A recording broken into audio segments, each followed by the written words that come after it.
صوبائی حکومت خیبر پختونخوا اعلان کر چکی ہیں کہ ملکنڈ ڈویژن اور مرج اضلاع میں کسی قسم کا بھی کوئی سیلز ٹیکس سروسز پہ انشاءاللہ تعالی نہیں لیا جائے گا۔ بسم اللہ الرحمن الرحیم۔ ایاک نعبد و ایاک نستعین۔ میں ایک دفعہ پھر تمام سیاسی اور مذہبی جماعتوں کا، ان کے قائدین کا، یہاں پر موجود تمام پارلیمنٹیرینز کا، MPAs, MNAs, senator صاحبان کا، ٹریڈ یونینز کا، ملکنڈ ڈویژن سے بھی اور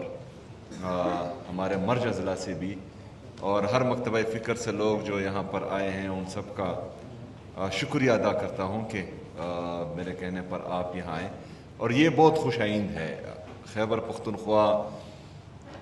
میں یہ کلچر تبدیل ہو رہا ہے جو کہ باقی صوبوں میں ہمیں دیکھنے کو نہیں ملتا، کہ تمام جتنی بھی افکار کے لوگ ہیں وہ ایک ساتھ بیٹھ کر صرف اور صرف اپنے صوبے کے لیے اور اپنی خیبر پختونخوا کی عوام کے لیے ہر صوبائی ایشو پر اکٹھے ہوتے ہیں اور ان کے لیے جو ہے مشترکہ جدوجہد کرتے ہیں، اور یہ بہت خوش آئند ہے۔ صوبائی حکومت خیبر پختونخوا اعلان کر چکی ہے کہ ملکنڈ ڈویژن اور مرج اضلاع میں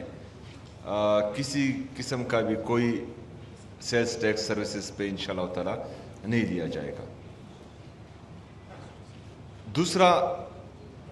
ابھی جو آگے کی جدوجہد ہے وہ وفاقی حکومت کے ساتھ ہیں۔ انشاءاللہ یہ جدوجہد ہم سب نے یہاں پر موجود تمام لوگوں نے مشترکہ کرنی ہے۔ اس کے لیے میں ریکویسٹ کروں گا یہاں پر موجود تمام ہمارے قائدین سے کہ ایک وفد بنایا جائے جس میں تمام سیاسی اور مذہبی جماعتوں کے صوبائی مشران ہوں، اس میں ہمارے اپوزیشن لیڈر صاحب ہوں، گورنر صاحب ہوں، اور میں خود بھی ہوں گا، اور ہم جو ہیں وفاقی حکومت سے پرزور مطالبہ کریں کہ وہ اپنا کیا ہوا ڈیسیجن واپس لیں۔ بصورت دیگر اگر فرض کریں وہ واپس نہیں لیتے تو ہم یہ عہد کرتے ہیں کہ ہم خیبر پختونخوا کی عوام کے ساتھ کھڑے ہوں گے، چاہے خیبر پختونخوا میں احتجاج کرنا ہو ہم یہاں پر کریں گے، آپ کے ساتھ کھڑے ہوں گے، جانی اور مالی تعاون کریں گے انشاءاللہ تعالی۔ اگر فرض کریں خیبر پختونخوا سے کام نہیں بنتا ہوا اور جہاں پر ہمارا ایکسپیرینس تھوڑا زیادہ ہے، اسلام آباد جانا ہوا تو انشاءاللہ تعالی اسلام آباد بھی جائیں گے۔ یہ جو ہم نے ڈیسیجن لیا ہے صوبائی ٹیکس واپس کرنے کا، تو اگر فرض کریں میں کمپرومائز کرتا تو ابھی تک میری عمران خان صاحب سے ملاقات ہو جاتی۔ بہرحال میں جو ہے باہر اور اندر ایک ہی ہوں، تو میرے ڈیسیجن صرف میرے عوام ہی واپس کر سکتے ہیں، کیونکہ ہم عوامی لوگ ہیں، عوام کی طاقت سے آتے ہیں، تو عوام اگر چاہتی ہیں کوئی ڈیسیجن ان کو پسند ہوتا ہے تو ہم آن کرتے ہیں، کوئی ڈیسیجن ہم لیتے ہیں ان کو پسند نہیں ہوتا تو ہم وہ چینج کرتے ہیں، کیونکہ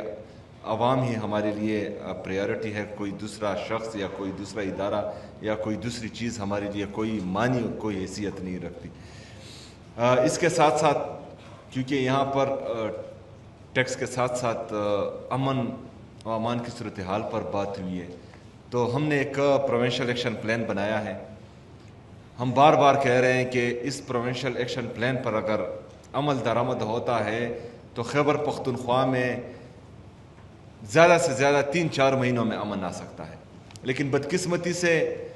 جو فیصلے ہمیشہ سے ہم پر مسلط ہوتے ہیں، فیصلے وہاں سے ہی ہو رہے ہیں۔ جو باقی لوگ ہیں ان کو شاید بیوقوف سمجھتے ہوں تو وہ ان فیصلوں پر عمل درآمد نہیں کرتے، تو انشاءاللہ تعالی ایک اور جرگہ بھی ہم منعقد کریں گے جس میں یہ فیصلہ بھی ہوگا کہ خیبر پختونخوا میں امن کیسے آئے گا، کس کی ذمہ داری ہے، کون لائے گا، اور اس کے لیے کون کون سی چیزیں، کن کن چیزوں کی ضرورت ہے، تو ان سب پر بات چیت ہوگی، اور انشاءاللہ تعالی وہ جرگہ بھی ہم بہت جلد بلائیں گے اور اس پر پھر عمل درآمد بھی ہوگا۔ اس کے ساتھ ساتھ این ایف سی پر جو ہمارا مالی مقدمہ ہے، چاہے وہ این ایف سی کی مد میں ہے، این ایچ پی کی مد میں ہے، ہماری باقی محصولات ہیں جو واجب الادا ہیں وفاقی حکومت پر، ان کے لیے بھی انشاءاللہ تعالی اسلام آباد میں ایک بڑا جرگہ ہم مالی مقدمہ منعقد کریں گے جس میں جو ہے آپ سب کو مدعو کیا جائے گا، اور اسی طرح ہی مل کر انشاءاللہ تعالی ہم خیبر پختونخوا کا حق وفاقی حکومت سے بھی لیں گے، اور اگر کسی اور کے ساتھ ہے تو ان سے بھی لیں گے۔ شکریہ جی۔